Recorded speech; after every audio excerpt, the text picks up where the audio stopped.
Well, hello everybody, my name is Brecton, and welcome to another Walking Dead What If on the channel. And today we're going to be covering what if Lilly didn't steal the RV in Season 1, Episode 3. And if you have any other theory ideas, what ifs, even any ideas for videos in general, tell me in the comments below, as I'm always keen to hear what you guys want me to do. However, we will get right into the video. Before we start today's video, only 11% of you watching said video right now are actually subscribed. So if you do go on to enjoy today's video, make sure you smash the subscribe button so you don't miss any more of my Walking Dead content, which is now coming twice a week. However, enjoy the video.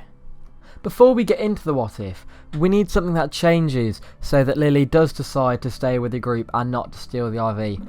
And for simplicity's sake, we're just going to say that she didn't want to leave and she wanted to make things right, I guess. That suits the theory. We'll just get right into the video.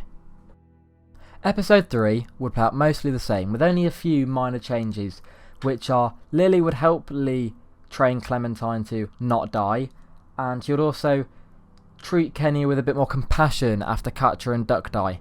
But except from that, the group's just keeping a close eye on her. Ben would still confess to Lee, who would have much more weight on his shoulders, obviously with there being both Kenny and Lilly, who would like to know that.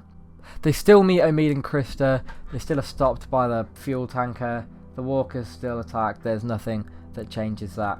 In Savannah, Chuck would not be separated from the group, as I believe that Lilly would try and make things up with Lee and the group by helping Clementine, by guiding her back to the group, and then she would also follow Clementine so that nobody would be separated, which would be quite fun.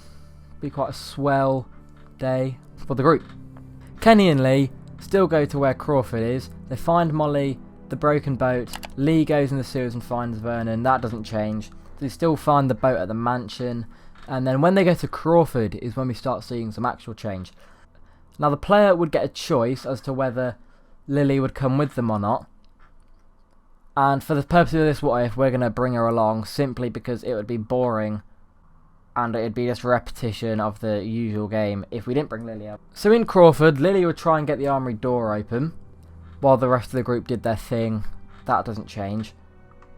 I don't think Lilly would let Ben take the hatchet.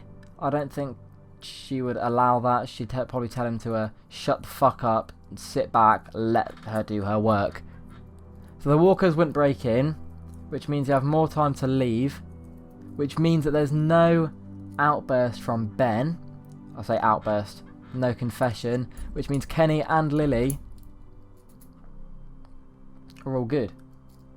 However, I do think at some point Ben or Lee would tell Kenny or Lilly, simply because it's a pretty big secret. And then Lilly would be calm. Lilly would want Ben to explain his actions, while Kenny would be trying to kill him. So yeah, they get back from Crawford. Bree dies still. No one cares about Bree. Clementine still runs off. Omid doesn't die still. That wouldn't change. Lee still gets bit. And then the player would have a choice between convincing Lilly or convincing Kenny to come down to Vernon with him. And this is going to play an important role sort of later on. I say later on, in about 30 seconds time. So of course Clementine isn't there. And they go back to the mansion with whoever they brought with them. Chuck would go and help no matter what though. Chuck is one of the boys. He would not leave Clementine to die. He said he doesn't want to see another girl die. So I assume he would just naturally go and help Lee find Clem. So yeah, they get back. The walkers still push them into the attic. I think here would be when Ben would most likely confess, but I'm not going to set any parameters. We'll leave it up to how the player treats him and how the actions and the circumstances around Ben play out. Like, the more stressful, the more likely it is to reveal it, you know.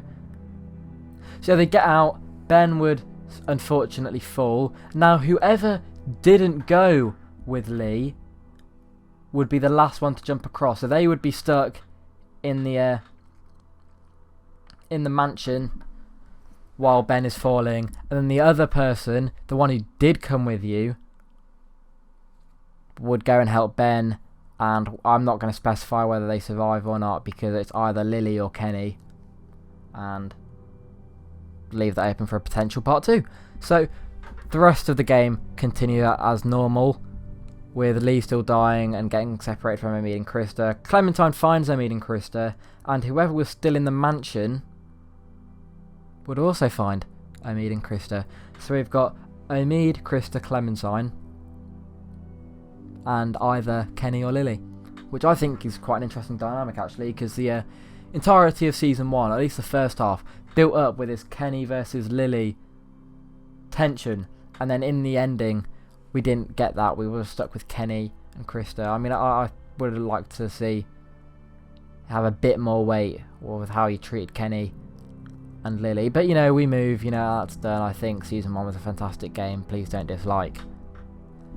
Well, thank you for watching, everybody. If you have enjoyed watching today's video, make sure you click on one of the cards on your screen. That will take you to another one of my videos, and make sure you subscribe and comment any other video ideas that you have so that I don't run out of ideas. However, until next time, my name is Bregden and I'm out. Super slap!